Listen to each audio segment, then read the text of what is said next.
School കെട്ടിടങ്ങളുടെ ഫിറ്റ്നസിൽ കടുത്ത നടപടിക്ക് തദ്ദേശ വകുപ്പ്. ഫിറ്റ്നസിൽ നിന്ന് കണ്ടെത്തുന്ന കെട്ടിടങ്ങൾ പൊളിച്ചുമാറ്റാൻ വിദ്യാഭ്യാസ വകുപ്പിനോട് ആവശ്യപ്പെടും. 100ഓളം സർക്കാർ സ്കൂൾ കെട്ടിടങ്ങൾ പൊളിച്ചു മാറ്റേണ്ടി വരുമെന്ന് എഞ്ചിനീയറിംഗ് വിഭാഗം അറിയിച്ചു. എയ്ഡഡ് അൺഎയ്ഡഡ് സ്കൂളുകളിലെ പരിശോധന 2 ദിവസത്തിനകം പൂർത്തിയാകും. അതൊരു നല്ല കാര്യമാണ്. അരുൺ സോളമൻ, കുറച്ച് നേരത്തെ വേണ്ടിയിരുന്ന കാര്യമാണ് അല്ലേ അരുൺ? Good morning.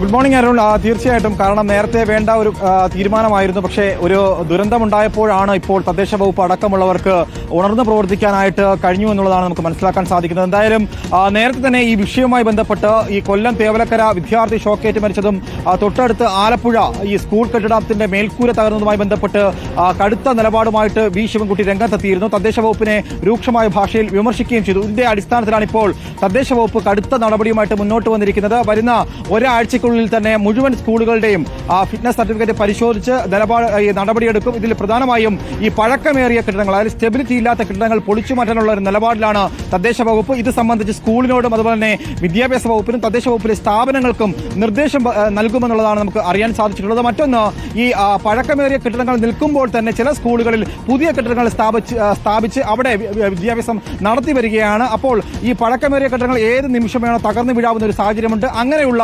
സ്ഥലങ്ങളിൽ കുട്ടികൾക്ക് കളിക്കാനുള്ള സൗകര്യങ്ങളോ ഇറങ്ങിപ്പോകാനുള്ള സൗകര്യങ്ങളോ ഒന്നും തന്നെ ഇല്ല. അതുകൊണ്ട് തന്നെ ആ പഴക്കമേറിയ കെട്ടിടങ്ങൾ പൊളിക്കാനുള്ള ക്രമവൽക്കരണ നടപടികൾ ഉടൻ തന്നെ എടുക്കുമെന്നുള്ളതാണ് നിലവിൽ തദ്ദേശ വകുപ്പ് അറിയിച്ചിരിക്കുന്നത്. മറ്റൊന്ന്, എയ്ഡഡ് അൺഎയ്ഡഡ് സ്കൂളുകളിലെ ഈ വിഷയവുമായി ബന്ധപ്പെട്ടുള്ള നടപടിക്രമങ്ങൾ 2 ദിവസമായിട്ട് പൂർത്തിയാക്കി ഈ വിഷയത്തിൽ അടിയന്തരമായിട്ടുള്ള ഇടപെടലാണ് നിലവിൽ അരുൺ നടത്തിയിരിക്കുന്നത്. Okay, thank you. അരുൺ സോളമനാണ് വിവരങ്ങൾ നൽകിയത്.